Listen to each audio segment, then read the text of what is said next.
So the Witch Queen DLC for Destiny 2 just came out, and if you completed the legendary campaign like I did, then at the end of completing that legendary campaign, you're going to be given the option to choose between 2 exotics for your class. If you're playing on the Warlock, you can choose the Secant Filaments, which I chose to go with because I do main Voidwalker in PvP. That's sort of my bread and butter. So this was a no-brainer for me. I've been very excited about these boots. And unfortunately, the stat roll that you're going to get is terrible. It's only a 48 stat roll that you're going to get for completing the legendary campaign, but at least you are guaranteed to get these exotic boots. Now, what they do, they give you Devouring Rift. The flavor text for the exotic perk reads as follows: casting an Empowering Rift will grant you Devour. By the way, when Devour is procced, you get full health and a little bit of grenade energy. Moving on. It then continues to say, damage dealt by you and your allies from within your Empowering Rift will disrupt combatants. So that is a PvE-oriented side of this exotic. The PvE side, this will give you basically overload, which is a very nice thing to have. So if you're standing in an Empowering Rift, you have overload bullets no matter what gun you are using. That's really freaking cool. Not, by the way, not gun, damage dealt. So it could be damage with a grenade or a melee ability, whatever you want to use, right? Which is really, really cool for end game, you know, things like Nightfalls, stuff like that. That's really, really helpful. But in PvP, the question is, are these things good? And I spent a lot of time in PvP today, actually, with these on, and I love them in PvP. I think they are absolutely fantastic in PvP for a number of reasons. Recently, I posted a video about what I was predicting would be a really banger build for Voidwalkers in PvP when the Witch Queen dropped, and lo and behold, it actually is really freaking good. My prediction was spot on. I took that build into PvP with the Secant Filaments, and if you want to revisit that video, you're more than welcome to do so.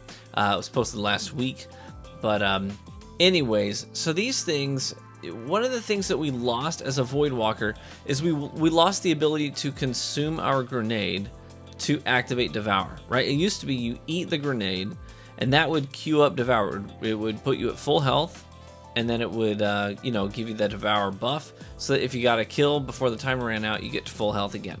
Really, really great perk. But they took that away from us, so we can't do that anymore.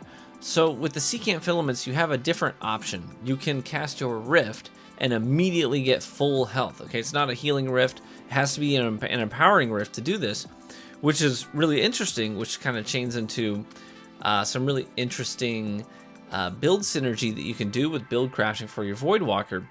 But anyways, you stand in that empowering rift, and not only are you going to get immediately full health, but you're also going to be doing extra weapon damage. Obviously, you're in an empowering rift, so it's great. So if somebody pops your shields and you break for cover, you can throw that rift down, that empowering rift, and now 2 things are going to happen. You're going to go from weak to full health, and now you're also going to be doing extra weapon damage.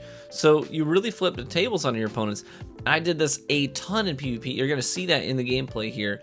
Plenty of times where I throw down that empowering rift, I get full health, and I'm also going to be doing extra weapon damage. So I can use the Empowering Rift as a way of sort of jump-starting a kill streak.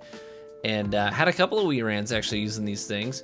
Excited to show off some of the new weapons I got and the rolls I like. This Ogma Pulse Rifle that you see in the gameplay, I fell in love with this thing. I've already got like 150 kills in PvP with it in just one session. But that's neither here nor there. You'll probably see me highlight this Pulse Rifle on my channel as well sometime this week, because it's one of my favorites so far. But anyways, the Secant Filaments, exceptional. One thing I also learned, which is very, very interesting, is the Empowering Rift is on the ground for longer than the Devour perk lasts. Now, if you are standing in that rift and nobody pushes you, okay, you didn't get a chance to use Devour, and your Devour clock hits 0 and that buff goes away, the Empowering Rift is still there. If you were to wait for that Devour perk to go away, step out of the rift, and then step back into it, you're going to get Devour again. It's really crazy. It's really, really weird. I noticed this, but it only happens if the timer hits 0 and you leave the rift and then come back to it. You can't step out of the rift at 5 seconds left on Devour and then step right back in and go back to 10. It doesn't work like that. It won't change your timer. You have to wait for the Devour timer to hit 0 and to go away. And then if you leave the rift and come back, bam, you got Devour refreshed automatically. Crazy. And that's actually that's gonna come in handy. It came in handy a couple times. When I realized that, there were a couple times where my timer hit 0 and I was like, I can go back to my rift and get Devour up again for free, literally for free. Don't have to cast another rift. Don't have to wait for my recovery to kick in and give me another rift, charge on my cooldown. Didn't have to worry about that. Really interesting thing. So keep that in mind. Bear that in mind. That's something that if you are going to use the Secant Filaments, you're going to want to be aware of, because it will impact your PvP experience. At some point, it's going to come in handy. So trust me on that. Absolutely loving the new Voidwalker approach.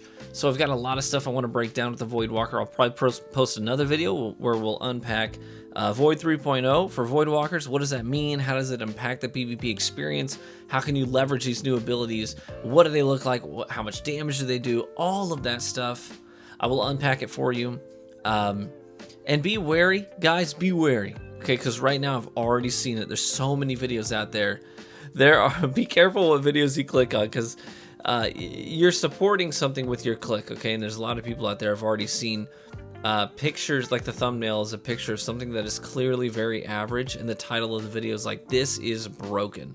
Hey guys, they're baiting you into clicking. Don't do it. I know the hype is really crazy right now, but wait for like a good, thorough, well thought out, well constructed, well articulated discussion about these new weapons and artifacts, artifact mods, armor, whatever it may be.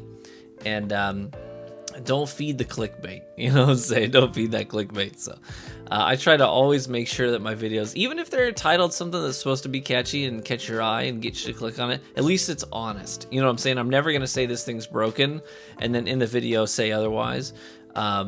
I will mean it. So anyways, my title tends to be exactly what you're going to get. But anyways, that's neither here nor there. Thank you for watching this video. I hope that you get these Secant Filaments. They are awesome. I love them. I'm going to continue to use them. And I hope that I get a better stat roll on these things as well, so that I'm not sitting down here with a fully masterworked 68 stat roll exotic in my build. It really did tank my stats, unfortunately. But, you know, what can you do? I'm excited that I have them nonetheless. Best of luck in your new farming endeavors. I hope to catch you in the Crucible.